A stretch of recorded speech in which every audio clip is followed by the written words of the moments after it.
Olá e bem-vindo à edição especial do Conexão UFC. Em tributo ao UFC 300, teremos uma série de estrelas no programa de hoje. Veja o que está por vir. Kayla Harrison revela a turbulenta jornada que a levou ao pódio olímpico e ao maior palco do MMA. O lendário peso leve do UFC, Jim Miller, relembra sua trajetória de quebra de recordes dentro do octógono. Cody Garbrant recorda sua estreia no UFC, em Minha Estreia. E fomos até a Chute Boxe, em Curitiba, acompanhar a cerimônia de graduação de Muay Thai de Charles do Bronx Oliveira, na sua estimada academia.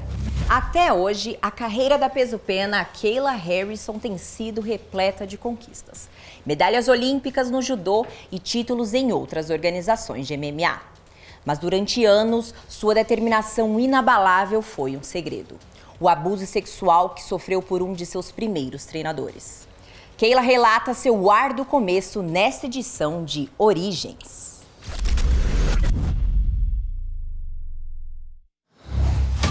The UFC has officially signed Kayla Harrison. She is a two-time Olympic judo gold medalist. Has that aura of, oh, she can take down anybody. Kayla Harrison! A world-class judoka. The only person in U.S. history to win back-to-back Olympic gold medals in judo. Kayla just so vicious and just landing offense the entire time that she's on top of you. It is over. Kayla Harrison has arrived. I'm from Middletown, Ohio, originally. I grew up in a really small town. When I was a kid, I saw a karate commercial on TV, and my mom said I was running around the house kicking my siblings and stuff. So my mom, she had done judo in college as like a self-defense course, and she knew it would be really good for me. So she took me to the local dojo. I fell in love with it. I started judo when I was 6 years old. Right after I started judo, when I went to school, all of the boys would go to the field, wrestle and like play. So I went to the field because I was really excited and I wanted to show them judo. My friend was like, oh, show Brandon. And so I went over and I threw him and he got up and he pushed me and then we like got in a fight. I think from right then I knew that I kind of had a taste for, I'll say, competition.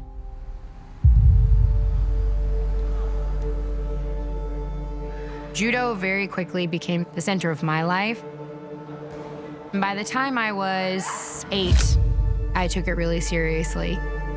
I would go to school, then I would either lift or do cross country or do wrestling, and then go from that practice to my judo practice, do my homework in the car. By the time I was 12, I was training twice a day. Well, I made my first Olympic trials when I was 14. I was super successful, but I was really broken. I really started to change as a kid. I didn't look people in the eye anymore. I stopped hanging out with my friends.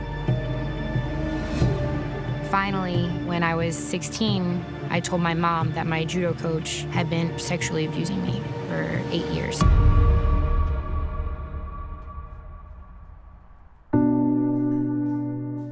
He was sentenced to 10 years in a federal prison.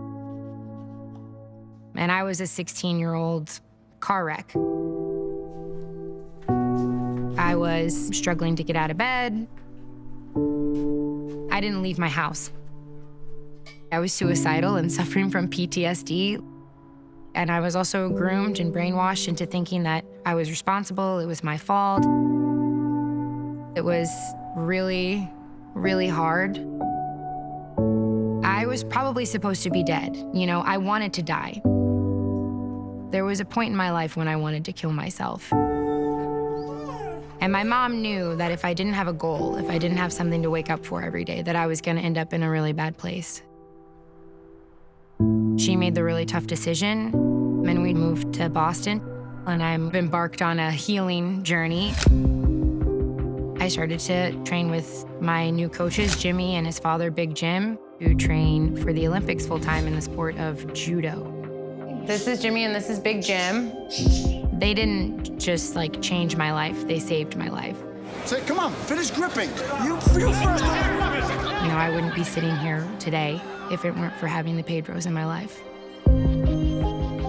My judo coach, Jimmy, actually really helped me become a mentally strong person.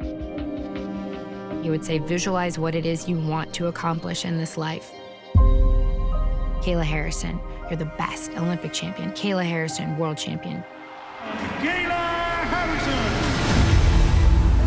I was able to find confidence again and then renew my love for the sport. Kayla Harrison, she doesn't like losing, not one bit. I started to have more success in judo again. Wide range of technical ability.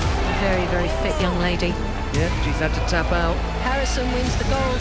And I ended up winning the world championships when I was 20.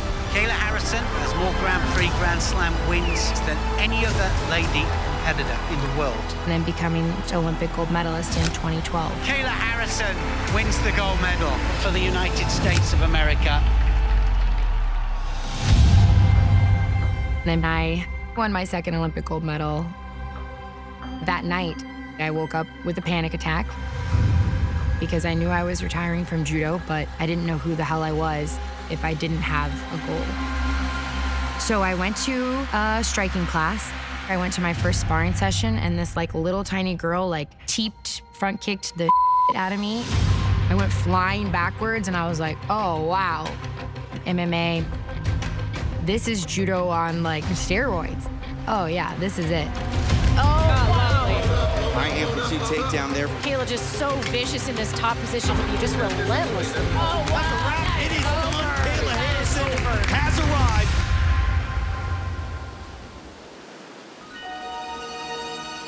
I was living in Florida at the time. I had won my first MMA world title. But right before that, my mother had suffered a stroke. My mother had custody of my niece and nephew. Her husband very suddenly passed away, and I flew up to Ohio. My mom was still recovering. Okay, come eat. And I made the decision to take the kids home with me. I rented a car, we packed up some of their stuff. My son was a year old at the time, and my daughter was 6 at the time. And we became a family. Well, what did we agree on? Waffles. Waffles and protein smoothie. I think I knew that they were gonna stay with me forever. Okay, go get ready for school. I had never been a mom before, didn't know what the hell I was doing, still don't. But it was also the best thing that's ever happened to me. I didn't know what my life was missing until I became a mom. Hey, where did you put those socks I asked you to get? They saved me just as much as I hope I saved them. You got your water? They've made my life just so full of color. I love that I'm a mom. It's just the best job in the world. God gave them to me for a reason. We're breaking generational cycles. We call ourselves the Wolf Pack.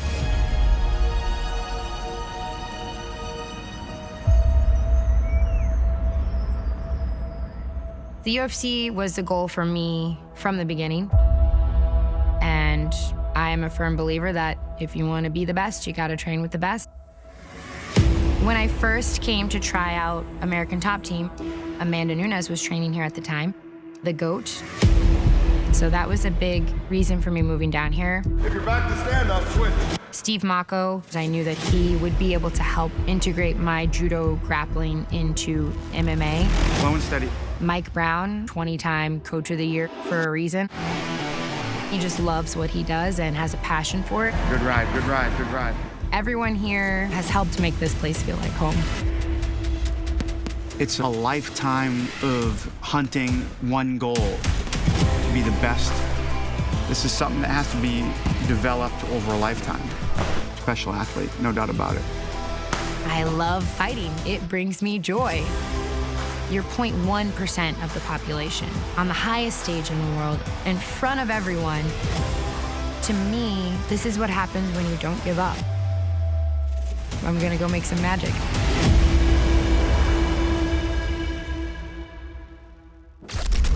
Desde sua primeira luta no Octógono no UFC 89 em 2008, o peso leve Jim Miller enfrentou todos os recém-chegados.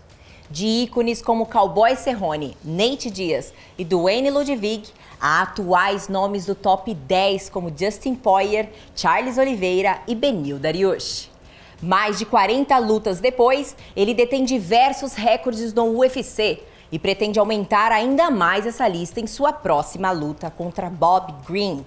Conversamos com o peso leve para descobrir como chegou até aqui e o que está por vir.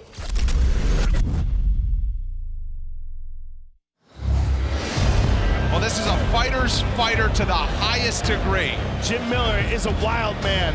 Win, lose, or draw, you're never going to see a boring Jim Miller fight. He comes to scrap.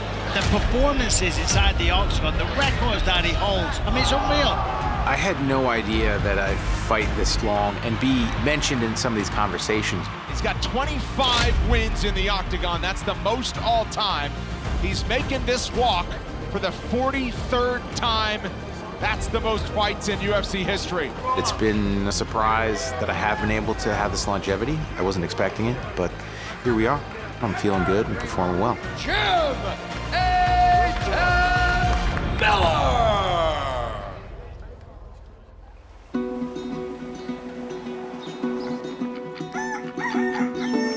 I grew up here in New Jersey. I think that sticking with my roots, having the people that I care about and that care about me close has helped me stay true to myself. I'd summarize my career as pretty long. I come from a wrestling family. I was on the mat as soon as I could walk, really. 2 older brothers, and I was the youngest and always the smallest.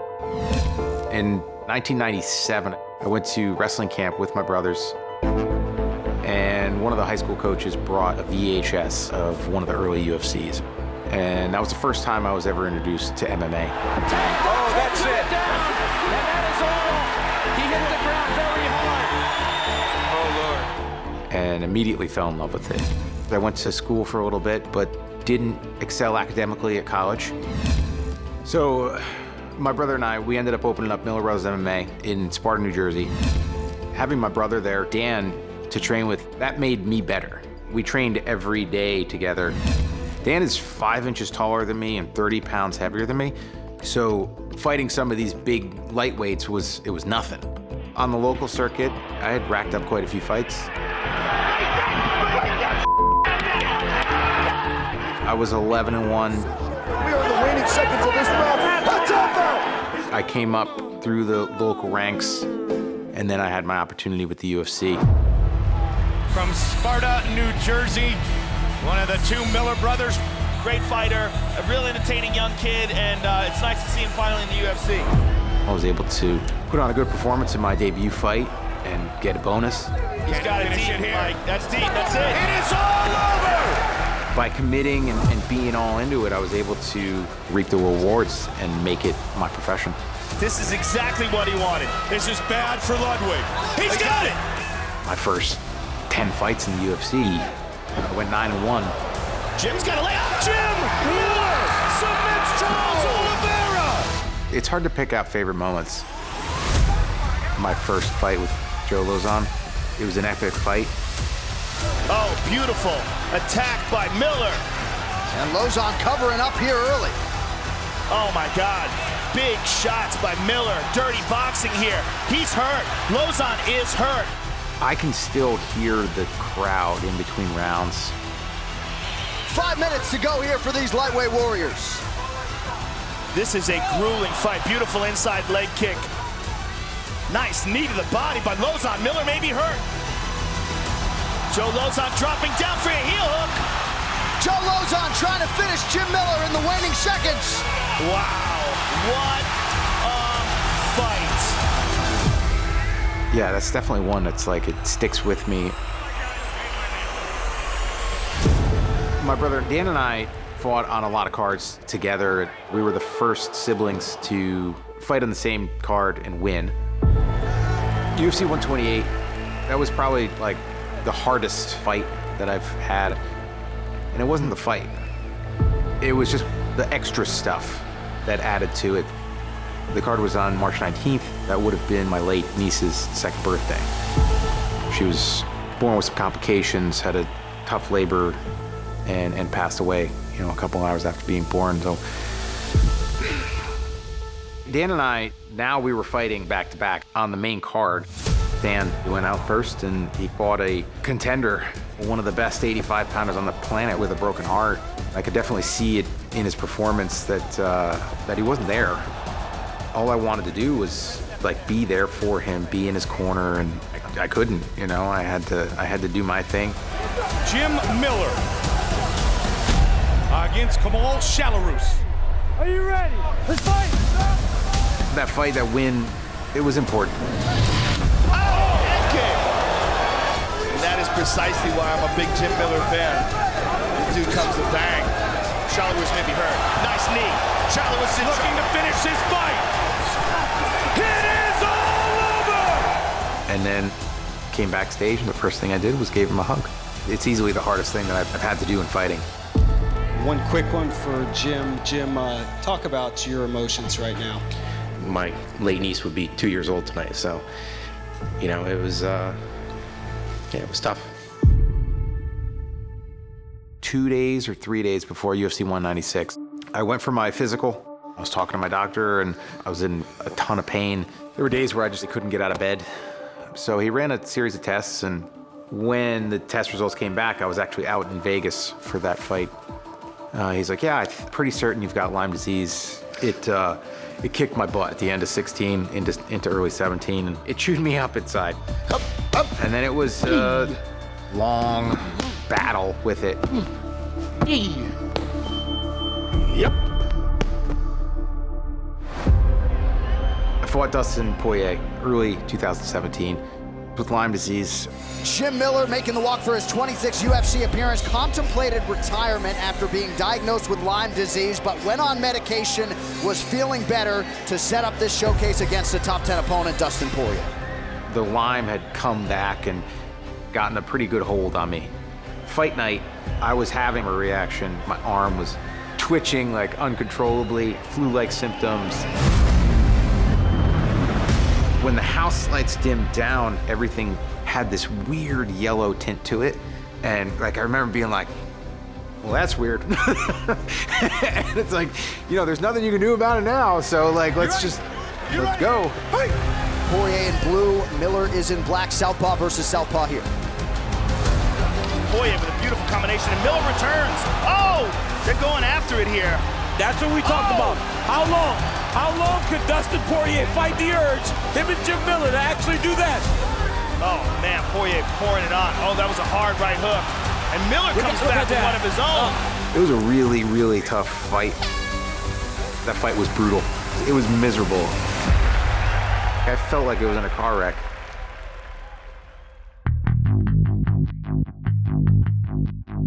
I had that first pre-Lyme era. I won a lot of fights in my early part of my career, just stepping on the gas pedal and outpacing people. And then I had the Lyme disease era where the symptoms came in. I couldn't sprint, I couldn't lift, I couldn't do the things that were my strengths. Fortunately, I was able to beat it into remission. Prioritizing being healthy is number one, not getting injured. That's the biggest key. I try to train to my strengths, fight to my strengths, but also learn new stuff. Then we work on the technique, stuff I'm good at. The last thing I worry about is what my opponent brings to the table these days, which sounds crazy, but that's the secret sauce, you know? There's all the ingredients for what I'm doing.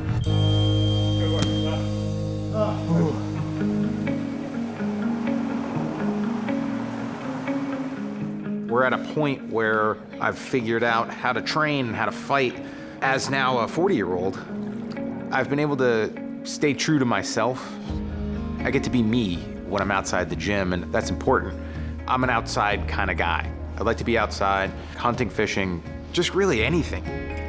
I am happy splitting firewood, moving dirt on the tractor, in the garden, the things that I care about, the things that I want to do. I've had access to them here. I've been able to kind of set myself up in a spot now where I get to do all that stuff and stay active and keep my mind busy. Experience is a weapon, it's a tool. I fought pretty much everybody in this division, and I fought every body type and style, so I know what to expect. Sometimes people call me a journeyman or something like that. I'm 5-1 in my last 6 with 5 finishes, 23-second knockout in there. Oh, Miller sits him down. It doesn't sound like a journeyman to me. I think the biggest thing that I hope that people take away from my legacy is I am not going to be happy if I win by decision. Oh, guillotine. Oh, that's tight, that's tight. There's the tap. Wow. He is the all-time wins leader in UFC history. There's that silly voice inside my head that's all I want. The legacy should just be that willingness to fight and to keep going. And like, I'm gonna go as hard as I can go for as long as I can go. Just remarkable stuff. What this man continues to do time after time.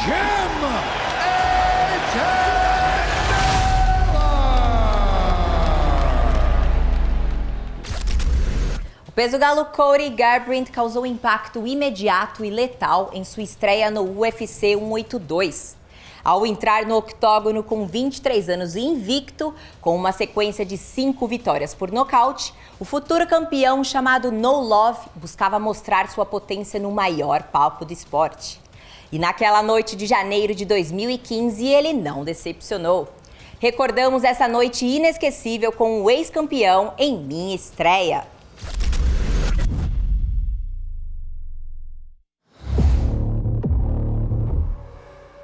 Making it to the UFC was always a goal, but not only making it, I wanted to be the UFC champion. Oh, good count. Oh, he hurt him. He hurt him. Oh, goodness. Cody Garbrant. Heading into the UFC, I was 5-0 with 5 knockouts. He looks dead. He's done. Oh, that could be the beginning of the end right there. This is an onslaught from Garbrant. Cody, no love, Garbrant. Your first Pinnacle FC Bantamweight champion.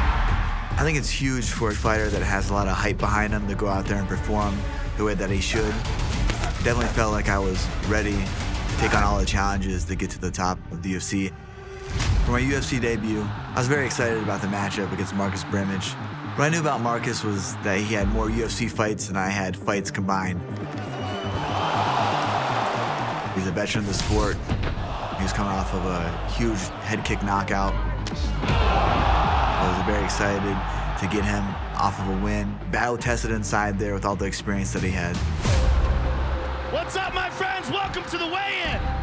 My first UFC weigh-in was just amazing. The crowd was wild. I mean, I was so used to just doing weigh-ins and the little regional, local shows that had maybe 25 people. You know, we had a huge ceremonial weigh-in. Jump on the scale, I was like, wow, this is amazing. 135.5 for Cody. And then having the face-off, you know, seeing Dana, all the UFC personnel there. It was just amazing to see how it all worked for the first time. Marcus Brimage and Cody Garbrandt, ladies and gentlemen. This is UFC 182, Jones versus Cormier. Debuting in such a massive card with John Jones versus Daniel Cormier, it was just electricity.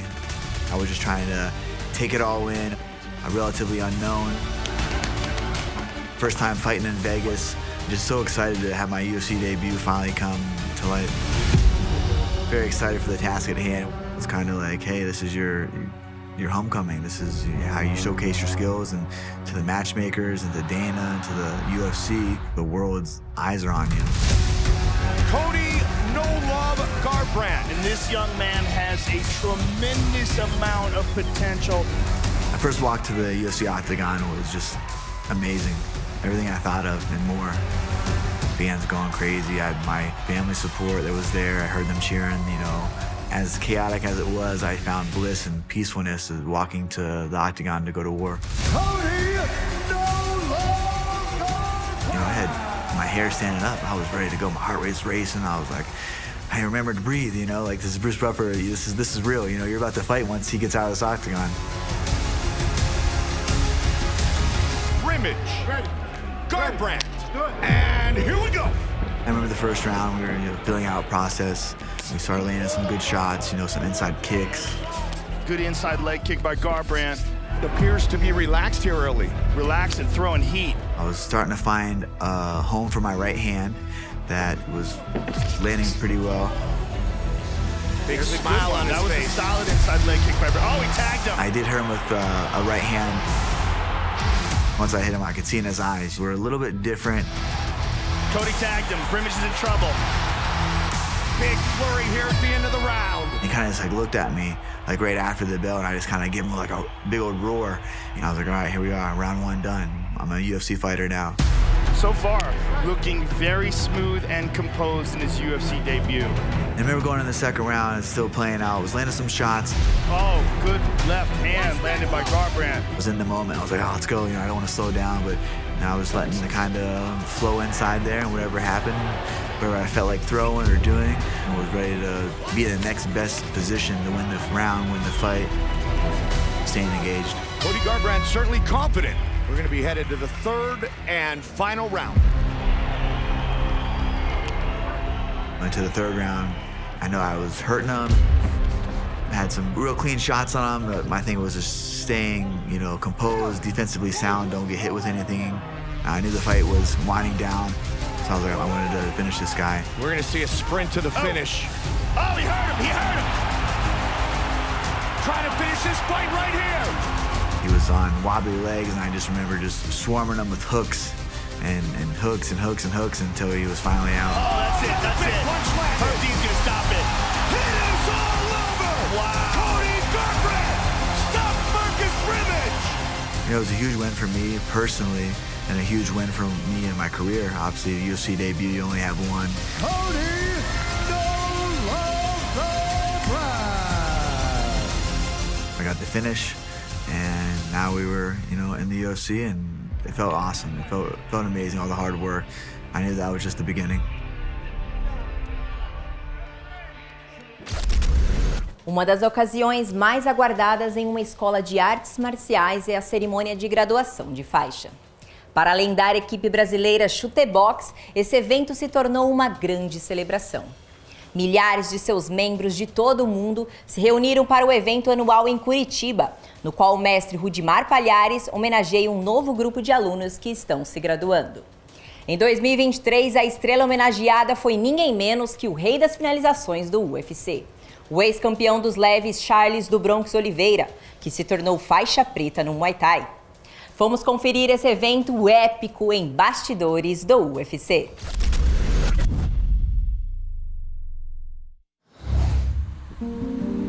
Olha, nós estamos exatamente aqui no centro de Curitiba e é a Praça Oswaldo Cruz, que é uma conhecida, né? Esse lugar para mim é muito emocionante porque foi aqui onde tudo iniciou e aqui me inspirou a ter a escola e fazer essa potência que é a Chute Boxe. E hoje é o nosso encontro de todas as academias de Chute Boxe. Hoje nós tivemos a felicidade de graduar o Charles Oliveira. Hoje eu sou dono da faixa preta com cordão preto de Muay Thai, representando o Chute Boxe Pedro Lima, então tô feliz demais. Uma honra de grandeza ser graduado pelo mestre Rudimar, pelo fato de, pô, foi o cara que começou, foi o cara que deu o pontapé inicial.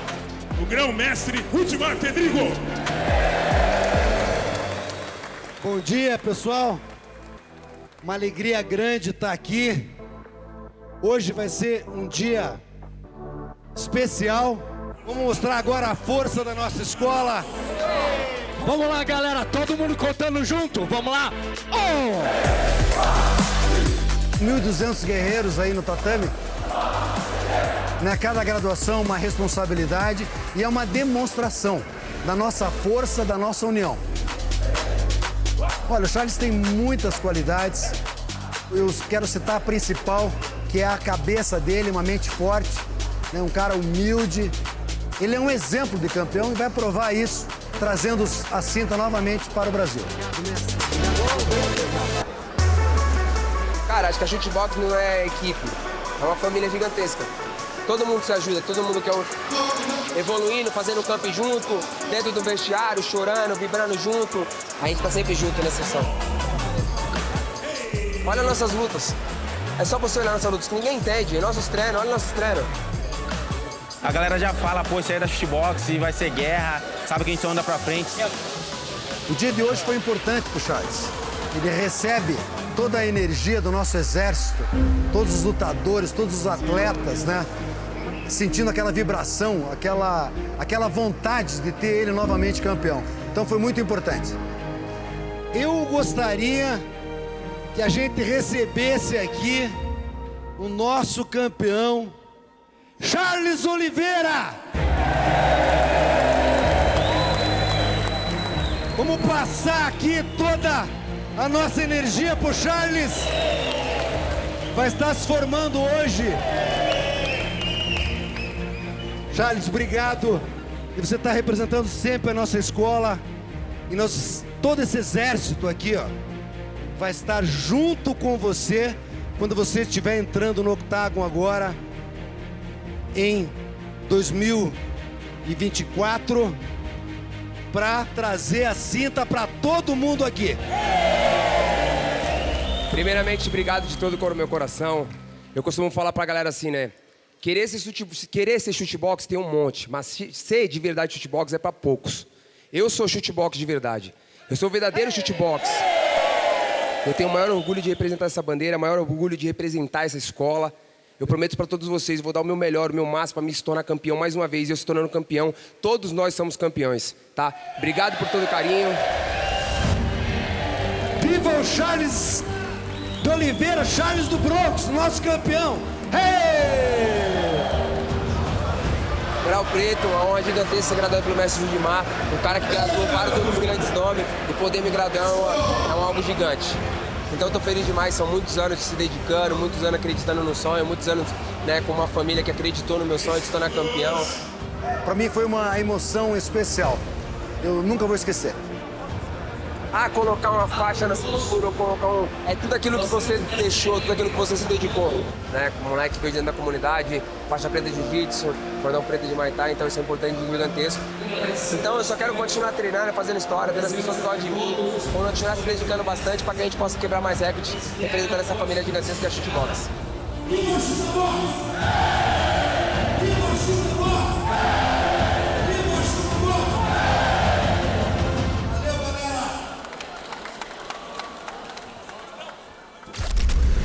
E chegamos ao fim deste episódio. Até a próxima aqui no Conexão UFC. Obrigada por acompanhar.